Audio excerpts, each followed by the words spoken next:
only. अभी आपने पूरी लाइन देखी, क्या लिखा है हमने, देखो ध्यान से क्या लिखा है. It states that when more and more units of variable factors are employed to fix factor. मतलब वही बात हुई फिर. Fixed factor remains the same. What are you doing? You are employing more and more of variable factor. Same ही हुआ.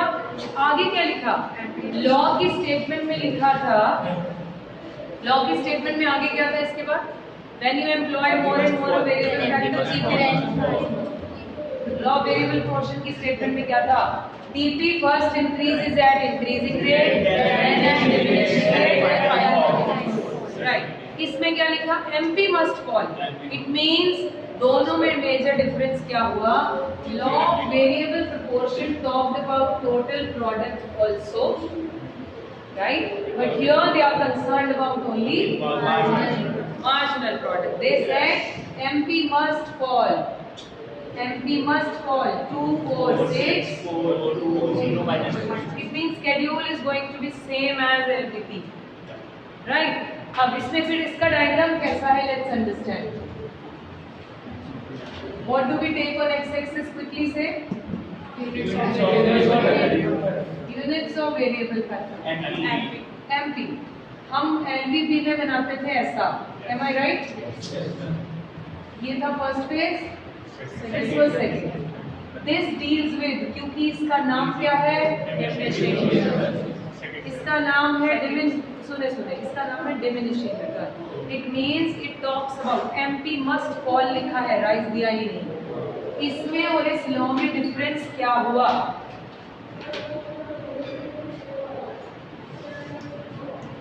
क्या difference है दोनों में, इसमें it was talking about the rising phase also, but in law of diminishing returns talks about only diminishing phase of margin. Not very important, but ये सिर्फ इसको समझना ही है, कोई बहुत बड़ी रॉकेट साइंस भी नहीं थी. क्या इन दोनों में पूछेंगे, दोनों में डिफरेंस क्या है, दोनों में क्या डिफरेंस है, हम अभी लिखेंगे भी आंसर में, डिफरेंस भी लिखेंगे. इसमें राइजिंग भी होता है, दोनों में कॉमन क्या है, दोनों में एमपी फॉल करता है सूनर और लेटर. इसकी एप्लीकेबिलिटी कहाँ है, जहां जहां एलवीपी की है. I'm asking three things. I'm asking one, applicability इसकी कहाँ है, ये एलवीपी से ही तो लिया है ना, तो जहां जहां एलवीपी की है वही वही इसकी एप्लीकेबिलिटी. दोनों में डिफरेंस क्या है, this talks about only falling phase, this talks about rising phase. Common क्या है, तीसरी बात, इसमें भी फॉल करता है मार्जिन, इसमें भी फॉल करता है सूनर और लेटर. बात है समझ में. Now draw this one schedule, लिख दो सेम एज एलवीपी, पूरा सारा हुई, schedule same as LVP. Draw this diagram please quickly.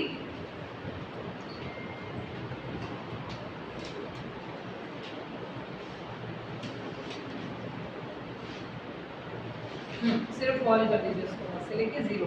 Yes,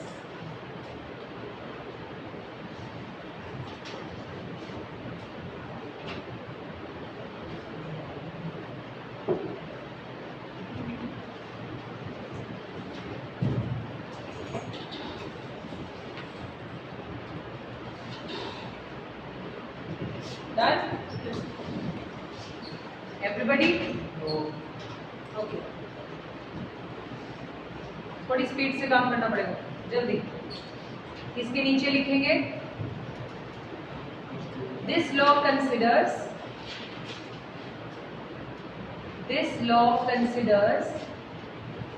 only falling phase of MP. This law considers only falling phase of MP and ignores the rising phase of MP. And ignores the rising phase of MP. पता चल रहा है ना, it ignores the rising phase, it only shows falling phase of MP. Next line change करके लिखो, the common element in both the laws, the common element, underline करो, the common element straight line से underline करना बेटा, zigzag से time लगता है। तो common element in both the laws is MP is bound to fall sooner or later. MP is bound to fall sooner or later. Paragraph change करो. The difference between both the laws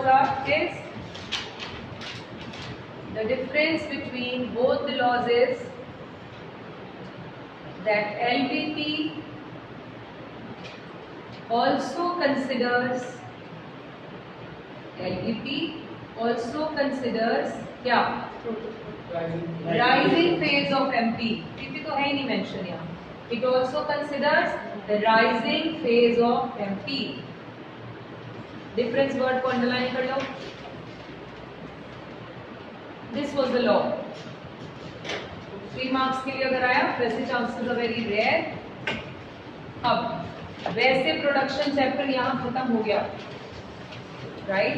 लेकिन क्योंकि आपके school ने long run का difference करवाया है, many schools have done that, so that is why we are also doing. Syllabus में नहीं है, लेकिन पिछले साल भी न्यूज़ थी कि they are going to add, so हमने कर लिया. इस साल भी हम कर लेते हैं. अक्टूबर तक पता चल जाता है कि ऐड होगा कि नहीं होगा तो हम फिर वो मैंने बोला नवंबर में हम डिलीट कर देते हैं. आपके स्कूल नहीं करेंगे अभी क्योंकि कनेक्शन नहीं बनता. फिर अब हम स्टेट ऑफ माइंड में होते हैं, सेम बाद में नहीं होते, करके उसे अलग से रख देंगे. अगर आपके स्कूल ने करवाया है, डू लर्न, नहीं कराया उसको रहने देंगे. ओके, लिखिए next question. Discuss return to scale. अब ये ध्यान से सुनना है, this is very interesting topic. अभी नहीं काम आएगा, रियल लाइफ में तो आएगा बेटे काम. Return to scale. हाँ जी, last question of this chapter. Discuss return to scale. Sacred Heart paper कब से आपके? 21st, 26 से स्टार्ट. टेस्टिंग हो जाएगी आपके तक. May be supply I will not be able to reach there, not even शायद प्रोड्यूसर बट उसके इम्पोर्टेंट पर आज.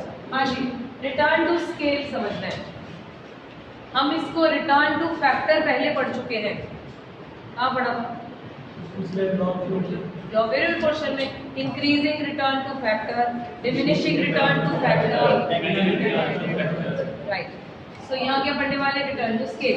इसका मतलब रिटर्न टू फैक्टर. आप पढ़ते हुए बीच में कोई चूचा नहीं करनी. Return to factor was dealing with short run, return to scale deals with long run. पहला difference, it is long run concept. Short run में हम क्या चेंज कर सकते थे? सिर्फ वेरिएबल फैक्टर. यहाँ क्या चेंज कर सकते हो? बोथ. बस आदत है ना, लॉन्ग रन में, शॉर्ट रन में वेरिएबल, इसमें फिक्स भी होंगे. बोथ मीनिंग बड़ा है. Long run is that time period in which you can change both the factors. So in this both the factors can be changed.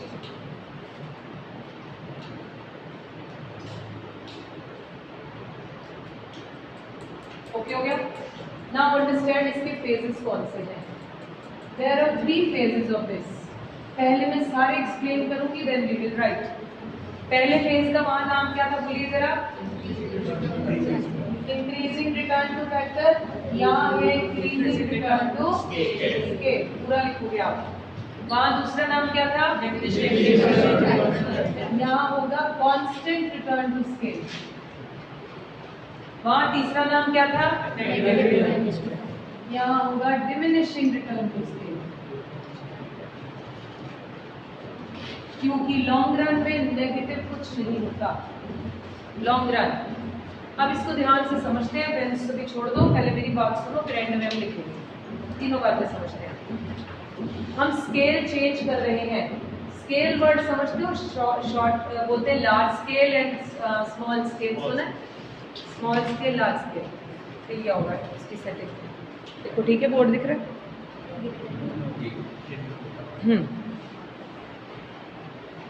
के बाद हाँ जी, large scale and small scale. What is small scale? कम लोग लगाकर, कम raw material लगाकर, छोटी जगह पर कम production, small scale. What is large scale? ज्यादा लोग लगाकर, ज्यादा पैसा लगाकर, ज्यादा बड़ा रॉ मटेरियल डालकर, ज्यादा production. That is the difference between these two. हम यहाँ भी ऐसा ही कुछ बोलने वाले हैं। पहले हम शॉर्ट रन में थे, स्मॉल स्केल में कर रहे थे काम, अब हम क्या कर रहे हैं, अपने स्केल को चेंज कर रहे हैं। रिमेंबर मैंने एक एग्जांपल कोट किया था, पहले मैं 500 पेन्स बनाती थी और 580 हो गया, अब अगले महीने भी हो गया, नेक्स्ट मंथ भी मेरे बिजनेस का साइज इंक्रीज हो रहा है। What should I do? Long run में अब मुझे कुछ करना चाहिए।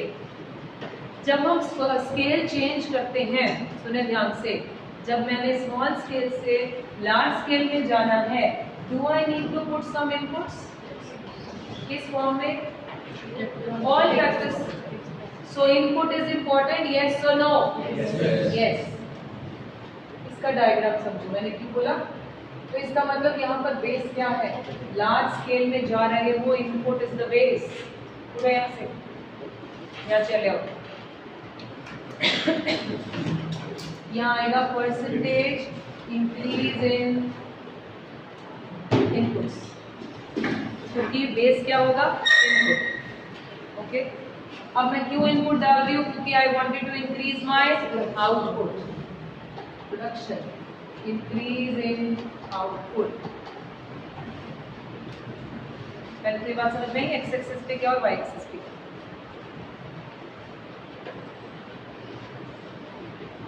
सेम ही होगा यहाँ भी, percentage change in input, percentage change in output. आप पूरा लिखेंगे, यहाँ भी क्या होगा?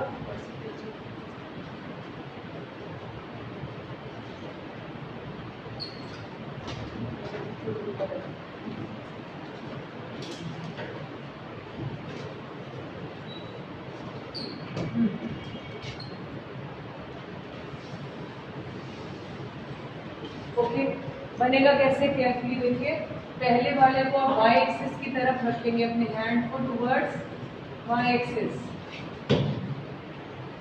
दूसरे वाला इन द मिडल, क्या हो रहा है आजकल, इन द मिडल, थर्ड वाला कहाँ होगा फिर? Towards axis. पहले तो बनाने का तरीका पता चल गया ना। फर्दर इसमें अगर हम ध्यान से ऑब्जर्व करें,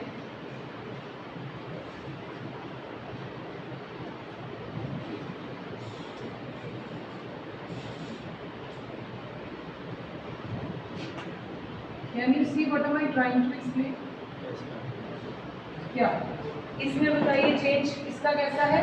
इसका कम है, स्टेट इज 5%, इसका चेंज 15%। इसमें कैसा दिख रहा है? कांस्टेंट। इसमें कैसा है?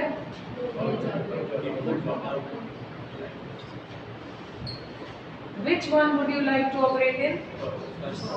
जिसमें इनपुट जाए कम, आउटपुट हो।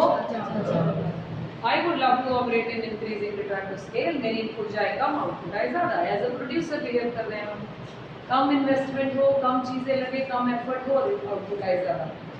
राइट, अब आप पूछोगे किस बिजनेस में ऐसा होता है? हर एक बिजनेस में ऐसा हो सकता है। ध्यान से सुनेंगे, ये टॉपिक बड़ा इंटरेस्टिंग है, शायद पिछले बार से भी ज्यादा, लेकिन अभी नहीं पढ़ा रहे, आगे जाके आएगा, लेकिन रियल लाइफ में काम आएगा। अब क्या, मैं आपको एक ही एग्जांपल से तीनों फेजेस समझाने वाली हूँ विद वन एग्जांपल। कैसे? से आई चेंज्ड, मेरी फैक्ट्री है, मैंने अपने स्मॉल स्केल से उसे कहाँ चेंज कर दिया? Large scale. जैसे मैंने स्मॉल स्केल से उसे लार्ज स्केल में चेंज किया, आई हायर्ड अ मैनेजर। पहले तो खुद ही मैनेज कर लेते हैं, जब स्मॉल स्केल पे होता है हम ही मैनेजर है, हम ही सब कुछ है, हम ही वर्कर है। कभी कभी तो एक छोटी सी शॉप अगर है तो उसमें सारा बंदा खुद ही कर रहा होता है, खुद ही सामान डाल रहा है, खुद ही दे रहा है, खुद ही बिल काट रहा है। But when you increase, what do? You hire a manager. I hired a manager. ध्यान से स्टोरी समझेंगे। जब मैंने मैनेजर रखा, मैनेजर क्या करेगा? मैनेजर ने मेरे यहाँ डिपार्टमेंट्स बना दिए, बोला ये मार्केटिंग डिपार्टमेंट है, वो फाइनेंस डिपार्टमेंट है, that is customer care department, ये डिपार्टमेंट है। डिसेंट्रलाइज कर दिया। सुना है कभी? सुना है। बिजनेस ऐसे पढ़ा करोगे, राइट? डिसेंट्रलाइज कर दिया। डिसेंट्रलाइजेशन के कुछ फायदे हैं, डिसीजन फास्ट हो जाते हैं। इस डिपार्टमेंट को इनके राइट्स दे दिए, इनका हेड बना दिया उस डिपार्टमेंट का, उनका हेड हो गया, उनका अपने अपने डिसीजन लेते हैं। मेरी इन्वॉल्वमेंट कम हो गई, खुद ही प्लानिंग करते हैं, खुद ही सब, मुझे रिपोर्टिंग आती है, पड़ी हुई है रिपोर्टिंग आती है, right. So it is increasing. अब उस बंदे पर जो मैंने पैसा लगाया, hiring that manager is fix factor. पता है आपको, manager is a fix factor, labour नहीं है वो, मैनेजर है।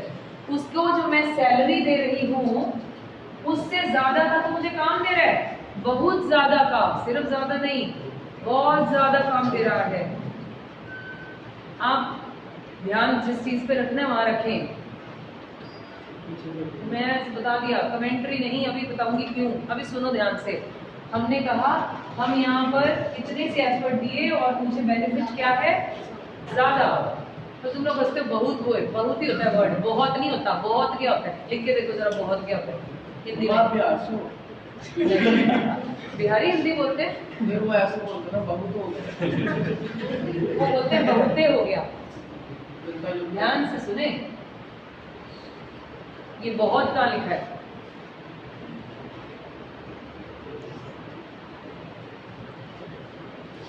कैसे लिखते थे, लिखते ऊपर वाला बोलते, क्योंकि आप हिंदी पंजाबी मिक्स फैक्टर है। सो इट्स ओके, मेरी हिंदी बहुत अच्छी है, डोंट वरी। मैं आर्टिकल्स लिखती हूँ मैगजीन्स में हिंदी में, सो बहुत पे रहे, इट्स बहुत ओनली, ओके। कम बैक, आप तो काफी फेमस हो गए जी, इट्स ओके, इधर आ जाओ नाउ। अब आगे की बात, now what are we saying is here, मैंने उस मैनेजर को जितना पैसा दिया उससे ज़्यादा का तो वो मेरे लिए काम कर रहा है, मेरे लिए इतना एफर्ट डाल रहा है कि मेरी आउटपुट इतने से बढ़ गई। अब हम गलती कहाँ करते हैं अपने बिजनेस में, लाइफ में एक रूल रखना है अगर अच्छे से बिजनेस करना है, नो कमेंट्स ओनली कॉम्प्लीमेंट्स। मैं हर बार बोलती हूँ काम आएंगे बिजनेस में, ओनली कॉम्प्लीमेंट्स। अपने पीपल, अपने लोगों को, अपने वर्कर को, अपने स्टाफ को कॉम्प्लीमेंट कीजिए। अपनी रियल लाइफ में ये हैबिट डालिए, which is not there at least in India. दूसरे की ड्रेस के बारे में बोलना ऐसे लगता है हाय हाय बहुत भारी है, तेरी अच्छी तो पता नहीं, मेरी अच्छी है। हमें दे कोई कॉम्प्लीमेंट, कब मिलेगा, जवाब देंगे। It means compliment. क्यों बोला मैंने, सुनिए ध्यान से।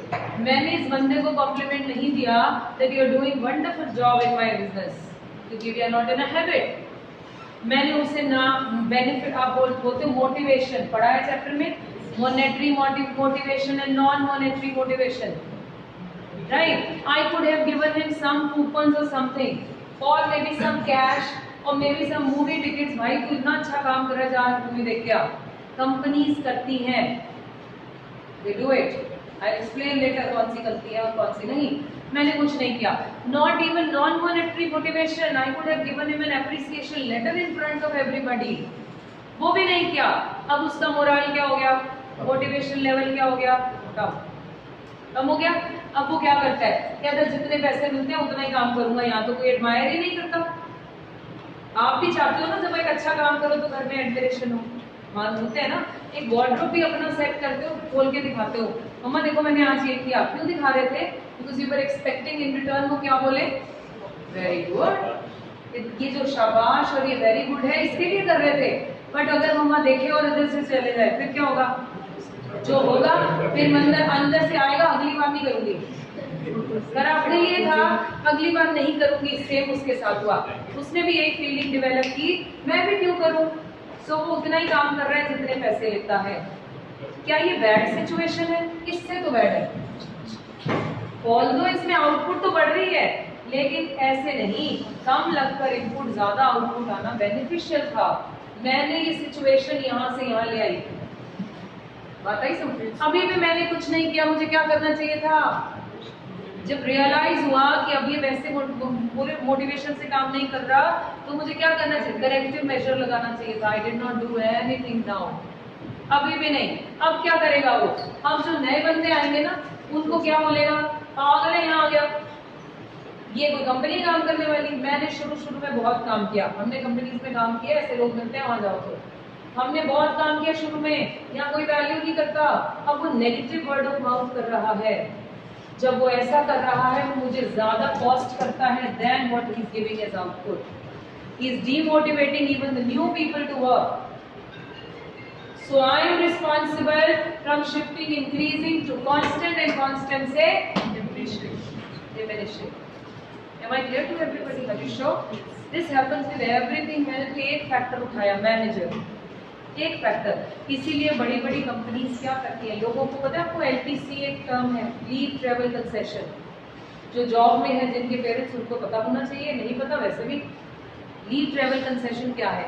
ईयर के बाद कंपनीज आपको 1 हफ्ते की छुट्टी देती हैं, साथ में पैसे देती हैं कि जाइए अपनी फैमिली के साथ घूम कर आए। पागल है वो, क्यों करते हैं ऐसे इतना पैसा वेस्ट? अच्छी अच्छी कंपनीज देती हैं, प्राइवेट, मैं तो DPS में भी आई हूँ स्टूडेंट। अच्छी कंपनीज, अच्छे organisations, they give. Why do they do that? Why are they putting so much of money on employees? बहुत सारी ऑर्गेनाइजेशंस में ऑफर्स होते हैं, आप इतना टारगेट अचीव करें, will send you abroad. Targets क्यों? क्योंकि they want their peoples morale और motivation level should be high. जब वो वहां से घूम कर आएंगे अपनी फैमिली के साथ, इमेजिन वो कितना काम करेंगे कंपनी के लिए। कभी मार्क ज़ुकरबर्ग का ऑफिस देखा है? तुम लोग जिस एज में सिर्फ ये सोचते हो कि कौन सा ऐप डाउनलोड करना है, और वो क्या सोचते हैं, वो अभी पता है आपको, he is the richest young entrepreneur. कितने साल का है? 26।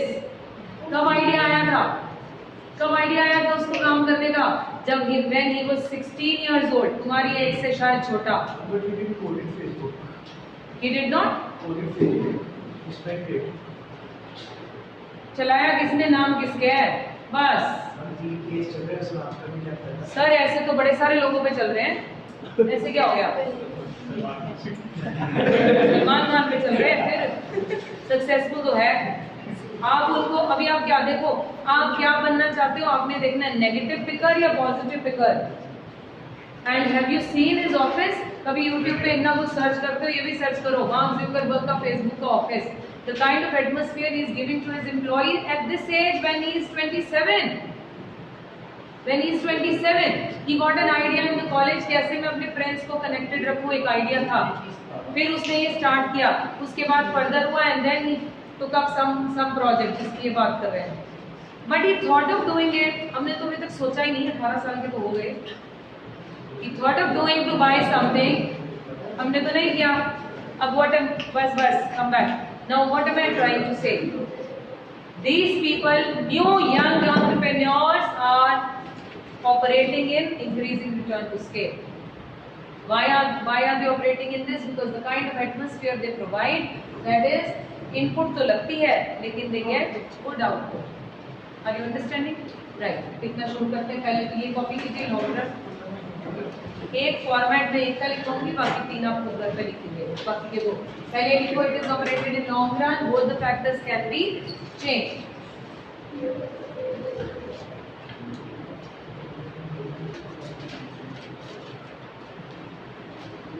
इसके नीचे मीनिंग लिखेंगे हम, रिटर्न टू स्केल का।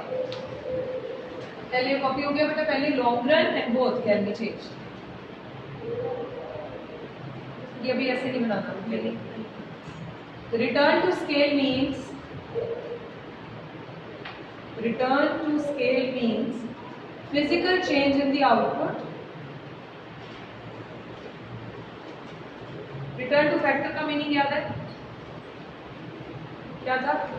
Physical change in the output due to change in variable factor keeping the fixed factor constant. यहाँ पर क्या है? Due to change in both the factors. देखो जी, due to change in, it means physical change in the output due to change in all the factors in the same proportion. ये इसकी condition है। Due to change in all the factors in the same proportion. First heading लिखे, increasing return to scale. Increasing return to scale. It occurs when increasing return to scale, heading लिखा, number 1. It occurs when given percentage increase, given भी जरूरत नहीं है, it occurs when percentage increase in all factor inputs percentage increase in all factor inputs causes greater increase in the output. Percentage increase in all factor inputs causes greater increase in output. Draw the diagram, first one. Keep your hand towards y-axis in the first.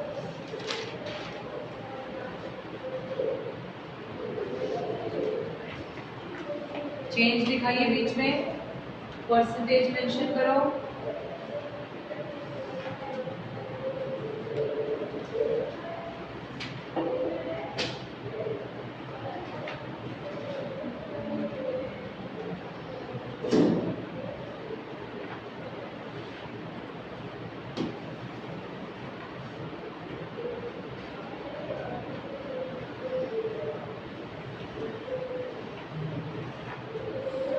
Done it? इसके नीचे लिखेंगे as shown in the above diagram. As shown in the above diagram, percentage change in input is 5%. Percentage change in input is 5%, which is more than percentage change in output, which is more than percentage change in output, that is 10%. बाकी के दो हम लिखेंगे, copy कर लें diagram. You can write even at home और अभी जैसे आपको ठीक लगे. वेट फॉर द अटेंडेंस, इसको स्टॉप करो.